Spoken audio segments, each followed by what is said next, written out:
So naturally, among all the bilateral chambers of commerce and industry, the Nepal, earlier this year, NIKI NIKI is the abbreviated form.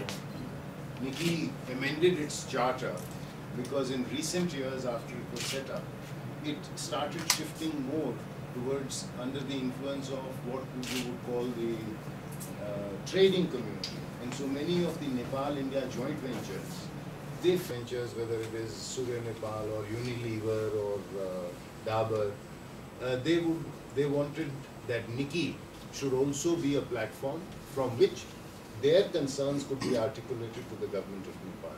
So this required some changes in the statute. We worked on that over the last 2 years. Earlier this year, we succeeded in amending the charter. A new election took place, and Mr. Sanjeev Keshwa, who is the CEO of Surya Nepal. Surya Nepal is the joint venture with ITC, and they do ready-made garments and tobacco and cigarettes. And he was elected the president of NIKI. And now we are trying to make NIKI into a very strong advocacy group for strengthening Nepal-India economic relations, which you have spoken about yesterday, and the importance of that. You mentioned it to the Prime Minister, the President, and also to the media yesterday, as has been reported. So with that, I think I would perhaps ask Sanjeev to take the floor. Very warm welcome to you, Honorable Minister, Honorable Mara, and His Excellency. I'll give you a brief presentation. Yours. Feel yourself comfortable. Okay.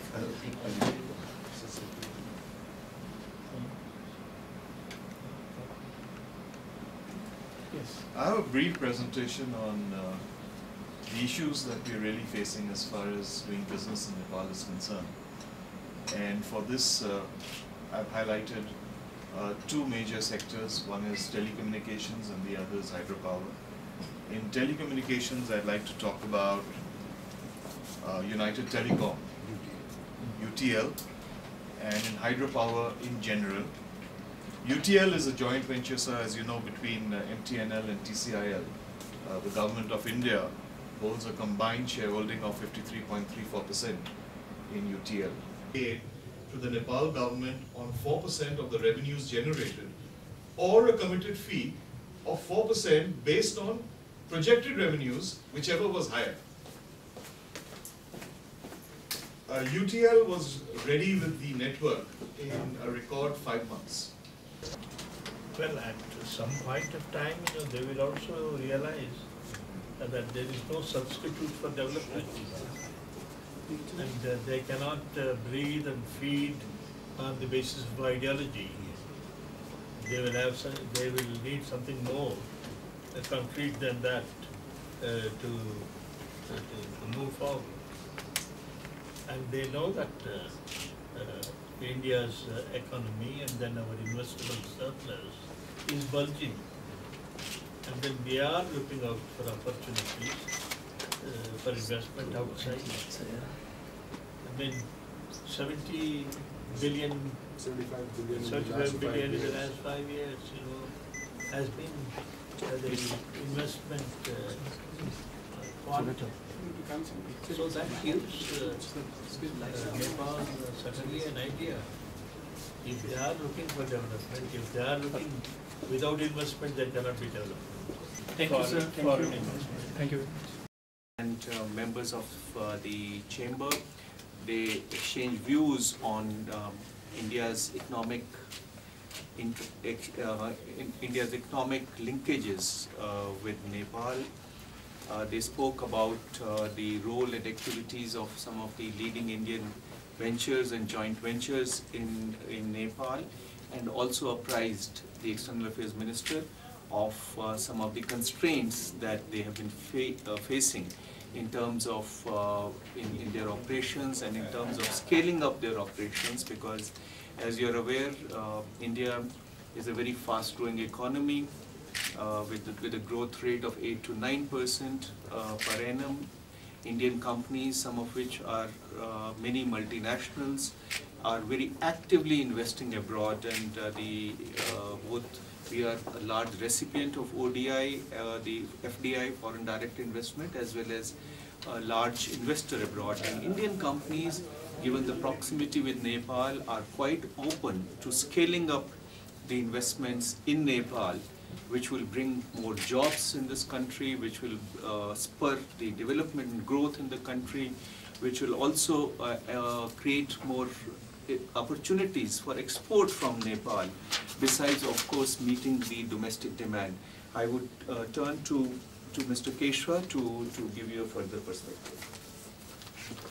Well, I think the major investments in this country can come from India, can come in the hydropower sector. There are already several joint ventures over here, but we are facing a lot of problems. I think these need to be addressed urgently and immediately. There is huge potential for other companies to come in and aid the development and growth of this country, as he said earlier. And I think we need to create a climate which is friendly and enabling to be able to achieve this. What were the issues that were raised by Nikki? We have already apprised you of that. We have already told you in general terms that they discussed with the minister the atmosphere, and they mentioned to the minister that they are quite keen to scale up their investments, but as the President very rightly said, the environment has to be conducive to the functioning of the Indian ventures in the country. Now, one last question. Yeah, go ahead. From Indian perspective, what would be the solutions and what you exactly want from the government of Nepal and from the Maoists to solve the I want to add in this. That's the second question. Yeah. Foreign Minister paid courtesy call to Prime Minister yesterday also.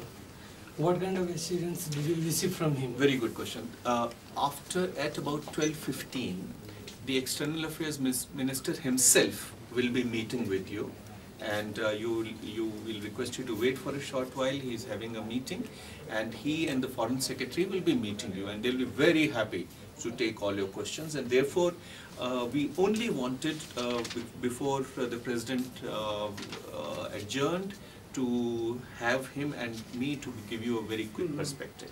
Now, what are the constraints you are I think there needs to be some development of infrastructure.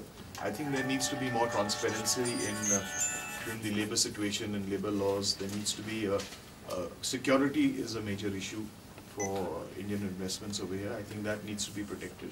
Did the royalty issue of United Telecom and the GMR issue also discussed during the meeting, sir? As I've already said, the companies, the industrialists and the External Affairs Minister had a very useful exchange, a constructive exchange, a positive exchange, because what is the purpose? The purpose is to have an environment that is conducive to their functioning and expansion. So that is the whole purpose. And there are certain there are lots of positives, and there are positives, and that's why they are here. But at the same time, there are constraints, and those constraints need to be looked into so that their functioning becomes smooth. Thank you, gentlemen. Thank you very much. About UTL, you didn't answer.